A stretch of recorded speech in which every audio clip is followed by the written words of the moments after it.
Rennes. En cyclisme, l'Espagnol Marc Soler s'impose sur Paris-Nice. La dernière étape sur la promenade des Anglais a été remportée par son compatriote David De La Cruz. Et puis Sébastien Ogier, lui, s'impose au rallye du Mexique. Le Français reprend les commandes du championnat. Et Sébastien Loeb a terminé 5e. Voilà pour l'actu sport. Excellente journée à vous. L'invité du jour. Vous êtes parent, vous vous posez des questions sur votre rôle de parent notamment. Eh bien, ça tombe bien parce que les semaines d'information sur la santé mentale ont pour thématique cette année parentalité et enfance. Et on va parler du programme de ce qui va se passer à Montluçon dans les prochains jours avec nos deux invités ce matin. Laure Descharnes, bonjour. Bonjour. Vous êtes psychologue à la PEH, coordinatrice pour le bassin montluçonnais sur ces semaines d'information sur la santé mentale. Et puis Christophe Tessandier, bonjour. Bonjour. Directeur général de la PEH, également impliqué dans l'organisation de ces semaines d'information. Déjà, semaine d'information sur la santé mentale, c'est quelque chose de national que vous reprenez localement. Oui, tout à fait. Donc c'est national, ça existe depuis 1990, mais sur Montluçon, c'est la 5e année qu'on le fait. Et donc tous les ans, en fait, c'est un thème qui est défini au niveau national et puis qu'on organise sur Montluçon. Donc en fait, le but de cette semaine, on dit semaine, mais en général, ça dure 15 jours. Ouais, c'est pour ça qu'il y a un S à semaine, c'est les semaines. Voilà, tout à fait. Donc en fait, il y a 5 objectifs. C'est vraiment la sensibilisation donc de tout public. Ça s'adresse pas qu'aux professionnels, mais aussi à l'ensemble de la population. Informer aussi par rapport à un thème annuel, rassembler que ce soit les professionnels, le public montluçonnais, aider au développement des réseaux de solidarité et faire connaître, apporter un soutien, une information de proximité. Alors je le dis à nos auditeurs là, peut-être qui amènent leurs enfants au lycée, au collège, dans les écoles, pourquoi pas, ne fuyez pas, ça va vous concerner véritablement tout ce dont on va parler là, parce que le but c'est vraiment de poser des questions voilà sur la vie de tous les jours, sur l'éducation des enfants, c'est ça? Oui, ce qu'on souhaite apporter au niveau du bassin montluçonnais, c'est un soutien à la parentalité. Voilà, pour apporter un bien-être psychique aux parents et aux enfants. On ne parle pas forcément de troubles psychiques, on parle du quotidien. Souvent, des parents peuvent se poser des questions, est-ce que mon enfant va bien, pourquoi il fait ça?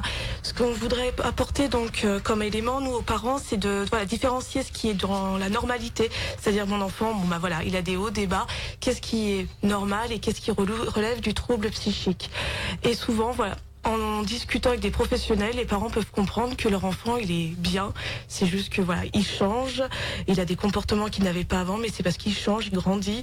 Et ce qu'on propose, c'est ça, c'est de renforcer les compétences parentales en apportant, des informations et du soutien aux parents pour que tout le monde soit bien. Parce que des parents bien, c'est des enfants qui vont mieux et inversement. Donc ce qu'on voudrait, c'est ça. Ouais, ça concerne vraiment tout le monde. C'est pas élitiste, réservé aux spécialistes. Il y a 4 cafés débats qui sont vraiment accessibles à tous. Voilà, oui, sur différents thèmes pour que chacun puisse se retrouver dans sa problématique ou ses questionnements tout simplement. Alors avant de rentrer justement dans le programme de ces 4 cafés débats qui seront mis en place, le premier c'est demain, je vais déjà le préciser, 18h-20h autour de l'adolescence notamment, ça sera au Chanzy. Nous expliquer comment vous montez ça, c'est vraiment un partenariat, la PEH est partie prenante évidemment, mais il y a plein de partenaires. Oui, tout à fait, donc c'est la 5e année, donc on avait commencé il y a 5 ans avec un médecin psychiatre, le docteur Bouissou, qui exerçait à Montluçon, et au fil du temps, donc ça s'est développé et de plus en plus de partenaires. Donc là, je vais en citer quelques-uns, comme l'AMPA 03, la MDA, la MGEN, Parentel, la Maison des Familles, le Conseil départemental qui participe aussi, la Ville de Montluçon, l'Atelier Santé-Ville, la CAF, et un de nos financeurs, donc bien sûr l'ARS. Donc pour bien voir que c'est un partenariat, tout ça, on va peut-être parler du programme. Alors donc cette année, ça va plus être sous la forme de café débat, c'est ça? Le but c'est quoi? C'est que ce soit, on soit dans un lieu comme le Chanzy par exemple, que ce soit plutôt agréable, qu'on partage un petit café, c'est ça? Exactement. On souhaitait ne pas marquer par un lieu comme un hôpital ou une structure qui accueille du public. On voulait vraiment que les parents se sentent bien et on a choisi le Chanzy qui nous a agréablement ouvert ses portes également. On a vraiment voulu un espace où les parents puissent se sentir bien pour discuter ensemble. Alors, accompagnés par des professionnels. Ces professionnels sont vraiment là pour favoriser les échanges et non pour apporter un savoir quelconque. Vraiment, c'est les parents qui discutent entre eux de leurs questionnements. Alors premier rendez-vous donc demain 18h-20h, parents, adolescents, se comprendre. Alors là j'en connais qui sont dans la voiture, qui vont au collège, au lycée. Ils doivent se dire tiens, Thématique intéressante. C'est pour ça que vous l'évoquez d'ailleurs. Exactement. Donc c'est Mathieu Baillet de la Maison des Adolescents qui est éducateur spécialisé, Jean-Pierre Guillaumin de Parentel, la Maison des Familles. Donc pour ce café débat, les parents et donc les adolescents sont invités à venir échanger sur leur quotidien. Bien côté, on a les adolescents qui changent, qui ne sont plus les enfants que les parents connaissaient. Ils changent et ça déjà génère des questions. Mais également aussi du côté des parents, la sphère familiale peut changer maintenant et les ados, comment ils se retrouvent dedans. Et peut-être que des fois on leur laisse pas le temps de dire non plus, qu'ils doivent s'adapter rapidement. Mais les ados, eux aussi, peuvent trouver cette situation compliquée. Donc comment comprendre les besoins de chacun, comment lâcher prise. Comment trouver comment dialoguer ensemble. Alors dialoguer, oui, c'est vrai qu'à cet âge-là, c'est important. Là, vraiment, le but, c'est que les professionnels donnent quelques clés. Finalement, on va pas résoudre toutes les problématiques dans les familles, mais c'est donner quelques pistes, quoi. Voilà. C'est exactement ça. Et arriver à se dire qu'il faut comprendre les besoins de chacun et à aussi ne pas rester sur l'image qu'on avait avant. De ces enfants et comprendre aussi, les adolescents doivent comprendre aussi que les parents peuvent aussi avoir des inquiétudes et rassurer en échangeant, en discutant. C'est ouvert aux adolescents aussi, hein. Oui. Ils peuvent venir avec leurs parents. Exactement. Bon, donc ça se passe 18-20 heures, il n'y a pas nécessité d'inscription sur l'aspect pratique. Normalement si, mais c'est vrai que là la veille on va dire que non, parce que si les gens veulent venir, bien sûr que la porte sera ouverte. Alors, donc demain 18h, 20h au Chanzy, évidemment tout cela est gratuit avec donc des professionnels qui viendront échanger. Le deuxième rendez-vous ce sera jeudi, alors là 14-17h, là c'est peut-être plus destiné aux professionnels, c'est ça? Exactement, parce qu'on a eu aussi beaucoup de demandes de professionnels. Donc ce qu'on fait chaque année, on essaye de quand même apporter une conférence afin que les professionnels puissent avoir des informations, des nouvelles par rapport à leurs connaissances, mais aussi des instants où ils peuvent se questionner, avoir une certaine réflexion sur des nouveaux thèmes. Donc cette année, c'est aspect éthique sur la parentalité et la protection de l'enfance. C'est Julie Soustre qui est philosophe. Donc c'est plutôt sur le questionnement se posera sur les mutations de la famille et des conséquences qui en découlent sur les enfants, les parents et également sur les professionnels. Quelle est la place aujourd'hui de l'enfant dans tous les changements qu'il y a eu dans la sphère familiale? Alors, et comment protéger l'enfant? Ça se passera où ça? À l'amphithéâtre de la cité administrative. Et là c'est peut-être un petit peu plus pointu. Exactement. Un peu plus affaire de spécialistes, même si c'est ouvert à tous. C'est ouvert à tous, mais ce qu'il y a, ça sera plus descendant. C'est-à-dire que on vient plutôt chercher des connaissances. Il y aura après des questions, effectivement, mais pendant plusieurs heures, ça sera, Julie Soustre apportera, elle, son point de vue en tant que philosophe. Jeudi également 18h-20h, on se retrouve à nouveau au Chanzy pour un deuxième café débat sur la communication bienveillante, l'autorité parentale. Ça aussi, je pense que ça va parler à beaucoup de parents qui nous écoutent, avec Monique Cornet comme animatrice. Voilà, donc ça c'est financé par la MJEN, donc ça sera Monique Cornet de l'atelier des parents qui viendra.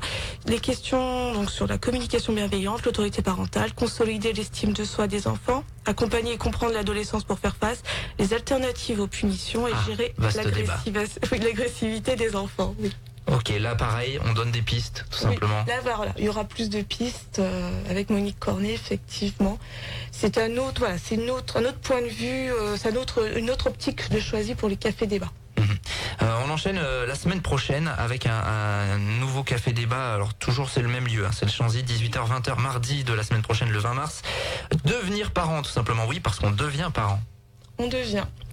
Donc effectivement avec le docteur Maud Moraillon qui est gynécologue au centre hospitalier de Montluçon et Marie-Cécile Janton, sage-femme à la PMI du conseil départemental, qui vont donc plus s'adresser à des parents en attente d'enfants, puisque aujourd'hui on peut se dire que la naissance c'est du bonheur effectivement dans la vie de parents, sauf que des fois la réalité est différente.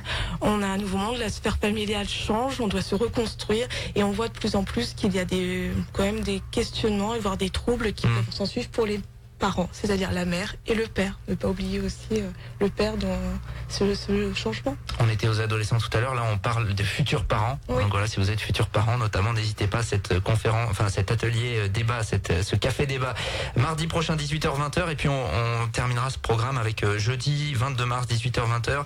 Être parent face aux conduites addictives, là on touche peut-être un petit peu plus à l'adolescence, thématique qu'il fallait évoquer aussi, même si c'est pas forcément facile. Voilà, donc c'est co-animé par Laura Vacan, qui est animatrice de prévention à l'AMPA 03, et Grégory Duperron, qui est psychologue et directeur de l'AMPA 03.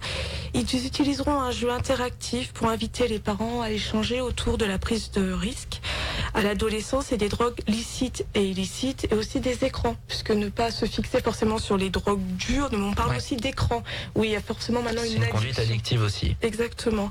Et c'est vraiment permettre aux parents de comprendre ce qui arrive à leurs enfants et arriver à recréer un dialogue pour pas que chacun reste braqué.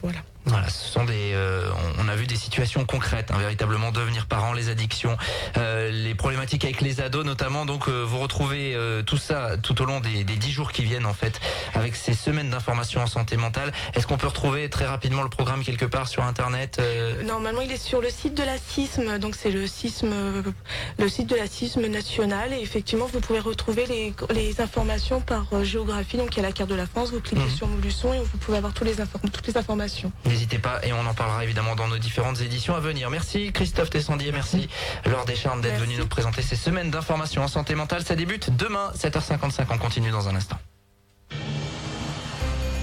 L'invité du jour.